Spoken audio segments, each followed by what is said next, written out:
Quand je serai grande, je serai hôtesse de l'air. Eh bien moi, je serai docteur. Et vous, de quoi rêviez-vous enfant ? Et maintenant, que faites-vous en vrai ? Et si avant de se questionner sur le sens que l'on souhaite donner à sa vie, il était temps de s'autoriser à être soi-même ? Et si finalement, c'était ça, la clé du bonheur ? Je suis Sophie. Après des années comme avocate, j'ai décidé de changer de vie pour devenir coach, conférencière et auteure. J'accompagne les personnes qui se sentent en décalage avec les autres à être soi et prendre leur place pour une vie choisie, riche et épanouie.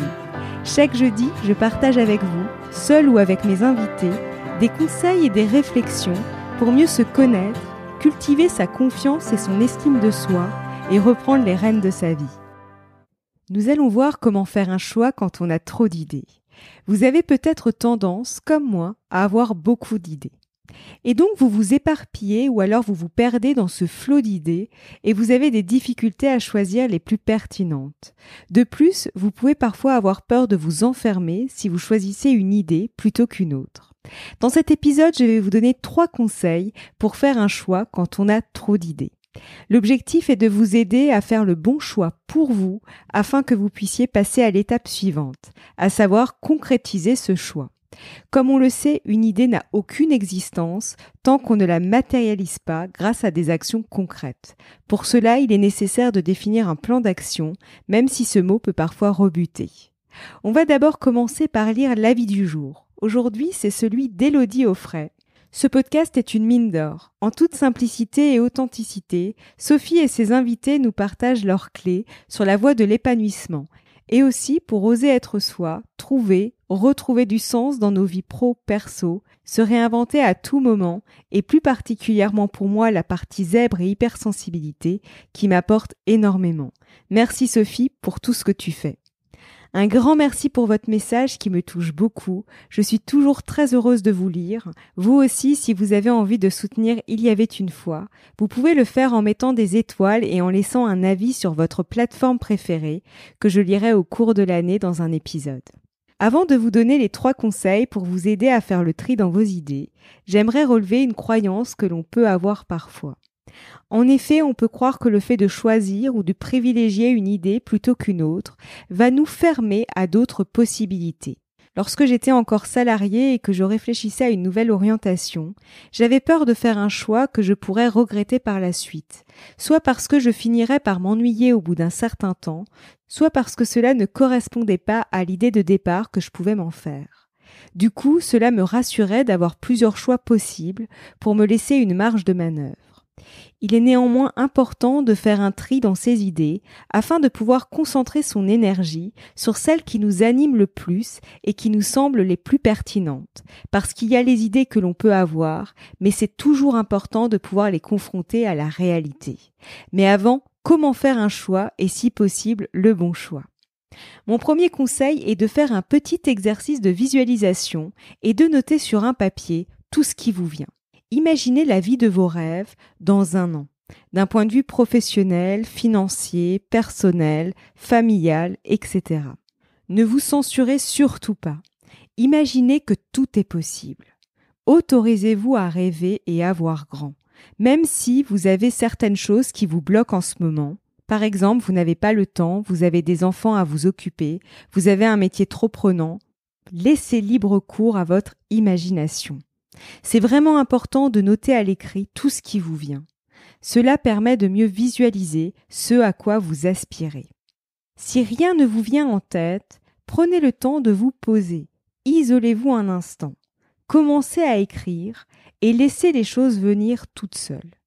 L'idée est vraiment de se mettre dans un contexte où tout est possible. À la fin de cet épisode, je vous donnerai une astuce pour vous aider à donner vie à vos idées. Mon deuxième conseil est de faire le point sur votre situation actuelle. Pour cela, je vous invite à vous poser les questions suivantes. Qu'est-ce qui ne vous convient plus aujourd'hui ? À l'avenir, que voulez-vous supprimer ? Que voulez-vous conserver ? Que voulez-vous ajouter ? Ensuite, notez au moins 5 valeurs qui sont importantes pour vous.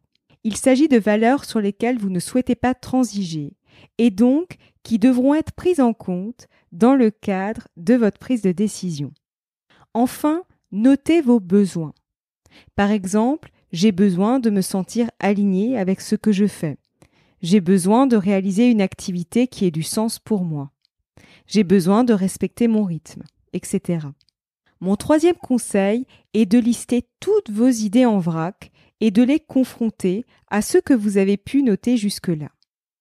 Cet exercice va vous permettre d'éliminer les idées qui sont peut-être belles sur le papier mais qui s'éloignent de ce à quoi vous aspirez réellement.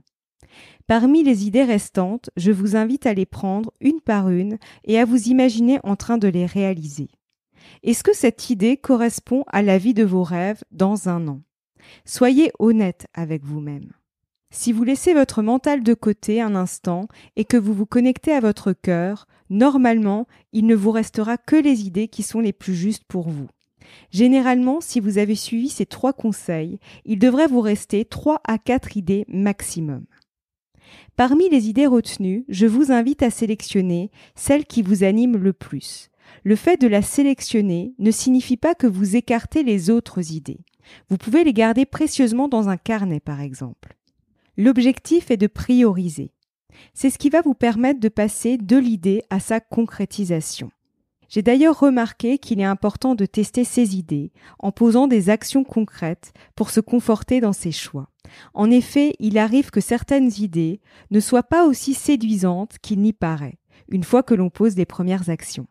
Alors arrivé à ce stade, vous pouvez avoir tous les freins, les blocages qui apparaissent, comme les phrases du type « Ok, mais comment vais-je faire pour concrétiser les choses ? Et par quoi vais-je commencer ?» Ce sont généralement ces petites phrases auto-saboteuses qui font que l'on repousse les échéances à plus tard et que l'on ne passe pas à l'action. Je suis moi-même passée par là. En effet, en pensant à notre idée, on a tendance à visualiser le sommet de la montagne et ainsi à se décourager. C'est pourquoi je vous invite à décomposer les étapes qui vont vous mener jusqu'à la concrétisation finale et ainsi à vous fixer votre premier objectif. Si par exemple vous rêvez d'écrire un livre, décomposez les étapes pour y arriver. Trouver l'idée, écrire le synopsis, organiser son emploi du temps pour se libérer des plages horaires pour écrire, etc. Cette démarche est transposable pour tout type de projet. Le fait de décomposer les étapes permet de simplifier l'ampleur de l'idée du projet. C'est déjà un premier pas pour se libérer de vos premiers freins. J'espère que cet épisode va vous permettre de faire le tri dans vos idées. Le fait de choisir ne signifie pas renoncer, mais plutôt prioriser et tester pour confirmer. Quoi que l'on retienne, on peut toujours revenir en arrière. Depuis que je me dis que tout est expérience, je me mets beaucoup moins la pression lors de mes prises de décision. Je terminerai cet épisode avec la question suivante. Parmi vos idées, quelle est celle qui vous semble être le bon choix pour vous ? Quelle est la première action que vous allez mettre en place pour le concrétiser ?